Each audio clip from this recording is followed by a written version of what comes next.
Почитувани представници на медиумите. Владата на Социјалдемократскиот сојуз врши репресија и притисок врз фирмите. Народски кажано уцени и рекет. СДС ги злоупотребува инспекцијските служби на државата за свој партиски цели.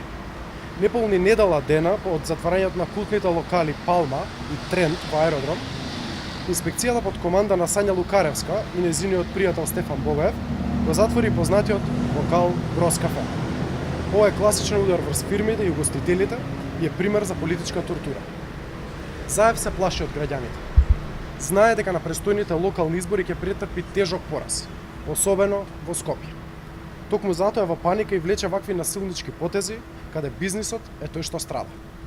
СДС во изборната програма лажеше дека превенцијата ќе биде темелот на казнената политика и дека инспекцијските служби нема да се користат за репресија и притисок врз фирмите и граѓаните. СДС вети, СДС излажа. Само 3 месеци по доаѓањето на власт, СДС покажува како има намера да ја води Република Македонија, со притисоци, закани и заплашување. СДС нема идеја како да ја крене економијата и сега почнува фаза на изживување врз бизнисот. Заев и сегашните министри одеа низ градовите ширум Македонија, велејќи дека бизнисот мора да се олабави од контролите, инспекциите и казните. Сега го гледаме спротивното.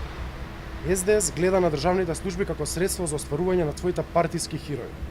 СДС ги злоупотребува институциите и врши притисок врз секој еден кој не размислува исто како нив. Инспекциите не се и не смеат да бидат средства за тортура врз бизнисот. Инспекциите мора да работат исклучиво врз база на законот и никако поинаку. Секоја незаконска постапка и политички прогон по наредба на Заев или другарката на Богаев Лукаревска ќе биде ревидирана со враќањето на демократијата и правната држава во Република Македонија. На 15 октомври граѓаните ќе им стават крај на погубните политики на СДС и ќе гласаат против заканите, заплашувањата и притисоците. Ви благодарам.